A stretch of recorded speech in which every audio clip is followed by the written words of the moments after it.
Zoti Roy, si e keni parë vendimin e fundit të Shtetet Bashkuara të Amerikës që ka përfshirë Shqipërinë me 75 vendeve të tjera për të pezulluar vizat dhe nga ana tjetër a është ky një hap politik, po themi, i administratës së Donald Trump për të ardhur hap pas hapi në mënyrë që të përfshi, po themi, si një goditje të politikës amerikane edhe klasën e korruptuar politike shqiptare, apo nuk ka lidhje me nivelin politik kjo lëvizja e Shtetet Bashkuara të Amerikës? Shikoni, lëvizja nuk është bërë thjesht për Shqipërinë, po të ishte bërë për Shqipërinë do të ishte një mesazh i drejtë për drejtë ndaj Shqipërisë. Por fakti që Shqipëria është bashkë me Kosovën mjerisht, është përfshirë në listën e 75 vendeve, të cilat konsiderohen si të pa rëndësishme ose si bote tretë, si vende të varfra që nuk i japin kontribut ekonomisë amerikane. Përkundrazi, emigrantët që vinë prej andej konsiderohen si marrës të ndihmave, ndërsa nuk është as pak realiteti i shumicës shqiptarëve këtej ajo punë. Gjithsesi, perceptimi që ka qeveria amerikane, shteti amerikan për emigrantët që vinë nga Shqipëria ose emigrantët shqiptar është që e fusin Shqipërinë në botën e tretë. Duke qenë ky perceptim, atëherë ka dy gjëra, pra kjo na tregon dy gjëra. Jo domosdoshmërisht ka lidhje me kush është në qeveri sot, por ka lidhje me atë se si konsiderohet shteti shqiptar dhe çfarë veprimesh ka ndërmarrë shteti shqiptar gjatë këtyre 35 viteve për të mos mbrojtur, do thoja unë, për të krijuar kushtet që shqiptarët të ikin edhe në vende të cilat nuk duan më t'i pranojnë. Pra, kjo është një fajsim i jashtëzakonshëm i atyre që kanë drejtuar. Gjëja e parë që duhet thënë është që ajo që Paria e Tiranës e shpreh si projekti i vet tani më, ose ka 35 vite që e shpreh si projekti i vet, që është projekti evropian, është i vdekur. Sepse siç po duket, siç na e ka treguar qartë dhe pa doreza si zakonisht administrata Trump, se nuk ka doreza administrata Trump, i thot gjërat drejt për drejt, ne na konsiderojnë ose shtetin shqiptar e konsiderojnë si një shtet të dorës së tretë. Kjo është gjëja numër 1.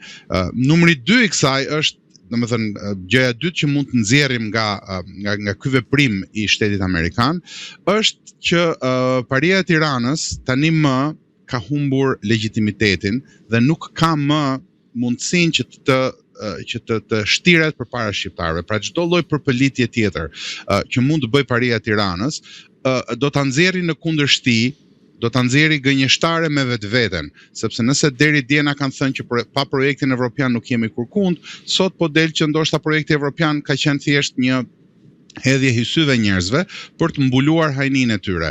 Pra, projekti i Parisë së Tiranës nuk ka të bëjë me shqiptarët, projekti i Parisë së Tiranës ka të bëjë vetëm me të qenit të tyre në pushtet, vjedhjen dhe pasurimin e tyre, dhe këtë po e tregon për ditë më tepër veprimet e shteteve të huaja kundrejt nesh.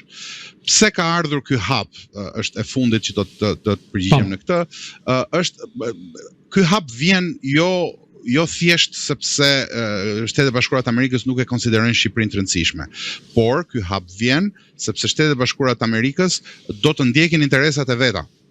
Çdo shtet me mendjen kokë, çdo shtet me fuqi të plot, ndjek interesat e veta. Pra, shqiptarët nuk mund të presin që të na vijë shpëtimi nga jashtë. Zoti Roy, para pak ditësh kryeministri Edi Rama deklaroi se nëse Shqipëria nuk i ka punë të mirë me Shtetet Bashkuara të Amerikës, mund të hidhet edhe në krahët e Kinës, ku një deklaratë e bërë në sytë të ngarkuarës me punë të Shtetet Bashkuara të Amerikës në Tiranë, Nancy Van Horn. Në këtë rast, çfarë do të thotë kjo deklaratë e kryeministrit Edi Rama? A është duke shantazhuar në një farë mënyrë Shtetet Bashkuara të Amerikës për t'i hapur derën dragojt kinez në Ballkan, konkretisht në Shqipëri, dhe nga ana tjetër po hyn në një kurs përplasje me SBA-n?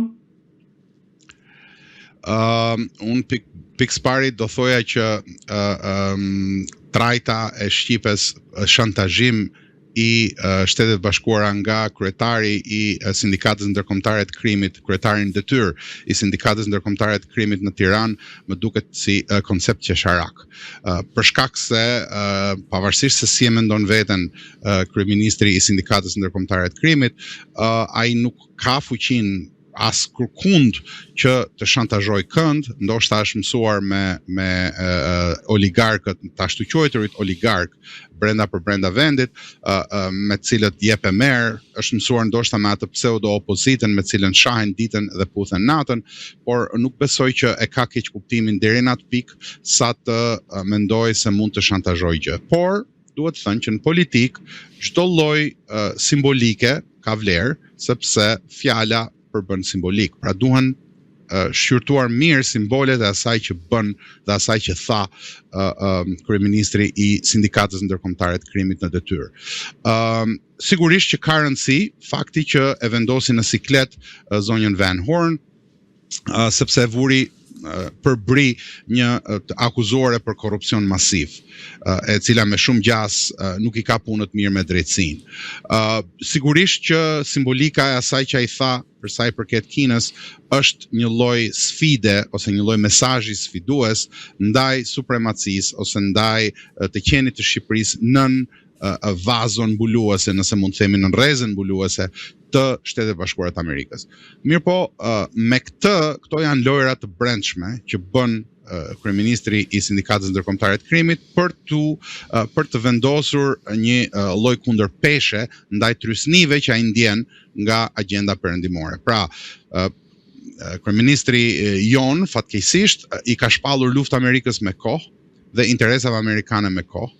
E di që nuk ka ku të shkojë përpos të përballjes me një shtet shumë të fortë i cili ka interesa në Shqipëri dhe ka filluar të testojë disa lloje mesazhes. Pra ky është njëri mesazh, një mesazh tjetër i cili vjen nga disa analistë nëpër media, të cilët fatkeqësisht unë nuk e di se nga i marrin mesazhet që thonë, po mesazhet e tyre i përngjasojnë mesazheve që vijnë nga Kremlini, nga Pekini, nga shumë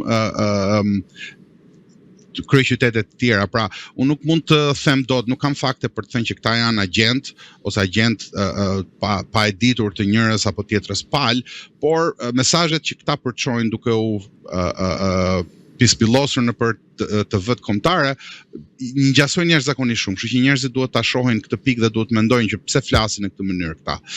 Fakti qëndron që shqiptarët nuk mund të presin që t'i shpëtojë as shteti amerikan, aq më pak Pekini apo Kremlini. Shqiptarët duhet të ndërgjegjësohen që kjo është një gjendje kyçe, është një pikë kritike për ne shqiptarët. Është pikë kritike sepse situata ndërkombëtare është jashtëzakonisht shumë e komplikuar dhe ne jemi në pozicion shumë të dobët. Në këtë pozicion të dobët na ka lënë paria e Tiranës. A jemi vonë? Sigurisht që po. Po nuk është kurrë shumë vonë për të bërë gjën e duhur dhe zgjidhjet që mund të na vinë është e pamundur që të na vinë nga kjo pari. Kjo pari e ka kryer funksionin e vet historik, ndaj dhe shqiptarët duhet të ndërgjegjësohen që me këtë pari shkohet në humner. Në qoftë se duan shpëtim, kjo pari duhet të largohet nga skena politike dhe duhet të zëvendësohet me një pari kombëtare e cila të synojë shtetkombin. Çdo lloj diskutimi tjetër rreth kësaj është zhurmë që krijon paria për të mbrojtur veten. Diskutimi ose shashka e kryeministrit të Sindikatës Ndërkombëtare të Krimit, vendin e cilit kërkon ta zër kryeopozitari. Pra, po të shohësh është një paradoks i madh në Shqipëri. Opozita nuk kërkon ndryshim sistemi, kërkon thjesht t'i marrë vendin të ngarkuarit me punë të Sindikatës Ndërkombëtare të Krimit edhe të vjedh vet. Pra, të gjithë këta kërkojnë thjesht të vazhdojnë këtë status quo. Unë mendoj që këto mesazhe shkojnë në vesh të shurdhër dhe do t'i kundërpërgjigjen Shtetet Bashkuara të Amerikës. Unë besoj që në një dalje publike në Akademinë e Policisë e Sigurisë, për të qenë të saktë, ai e mori një farë përgjigje, po do të marrë edhe të tjera, besoj. Po, duke u ndalur pikërisht tek ky mesazh i të ngarkuarës me punë të Shtetet Bashkuara të Amerikës në Shqipëri, Nancy Van Horn, e cila ka deklaruar sot në Akademinë e Sigurisë, ku ishte i ftuar edhe kreu i BK-s dhe ai i SPAK-ut, se Shqipëria do duhet të luftojë kartelet e drogës që janë të lidhura me ato të Amerikës Latine. Ndërkohë, pak ditë më parë, 2 ditë më parë, më saktë, po Nancy Van Horn takoi kryetarin e gjykatës kushtetuese dhe më pas 2 krerët e grupeve parlamentare të Partisë Socialiste, përkatësisht Taulan Ballon dhe atë të Partisë Demokratike Gazmend Bardhin. Në këtë rast, a është Amerika duke i dhënë një përgjigje gati direkte, siç mund t'ja jepte Maduros para kapjes tij kur i thotë Edi Ramës që lufto kartelet e drogës që lidhen me ato të Amerikës Latine? Po, shiko, bashkë kemi diskutuar në këtë podcast se si krahasimi midis Ramës dhe Maduros çalon. Çalon sepse pavarësisht ngjashmërive, në radh parë Maduro kishte ndërtuar shtet, nuk e ndërtoi vetë, e gjeti, domethënë është çavizmi, është përfaqësuesi i çavizmit dhe i bolivarizmit më thellë se sa aq. Pra, kishte shtet, Venezuela ka ushtri, Venezuela ka shërbime funksionale, Venezuela ka mjete shtetërore për të kontrolluar territorin e vet. Sigurisht që nuk ka aq mjete sa t'i kundërpërgjigjet një fuqie të madhe siç janë Shtetet Bashkuara të Amerikës, po kishte një shtet funksionues dhe normal. Tek ne politika dhe gjithë çfarë janë në këtë sistem që ekziston sot, nuk ka nevojë fare që të dërgohen as 20 ushtar, as 2 ushtar. Blehen për një premtim, për pushtet, për një karrige, për një tender, për një apartament, pra blehen shumë lirë. Politikanët tanë kanë treguar që e vetmja gjë të cilën e vlerësojnë deri në fund është paraja. Dhe kur ke të bësh me një shtet të ndërtuar në këtë lloj mënyre, është shumë më e thjeshtë për këdo që të manipulohet ky lloj shteti. Ndaj dhe unë mendoj që kundërpërgjigja ndaj kryetarit ose mëkëmësit të Sindikatës Ndërkombëtare të Krimit në Detyrë, siç është kryeministri jon sot, nuk ka nevojë të jetë kaq e fortë. Mundet edhe të jetë aq e fortë nëse nevojitet, por nuk ka nevojë të jetë sepse nuk i ka këllqet aq të forta zoti Rama sa i ka Maduro.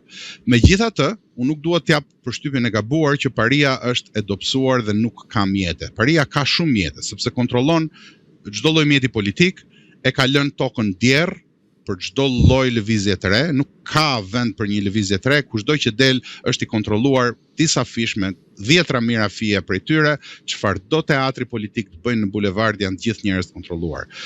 Pra, paria nga ky pikëvështrim ndjehet e sigurt.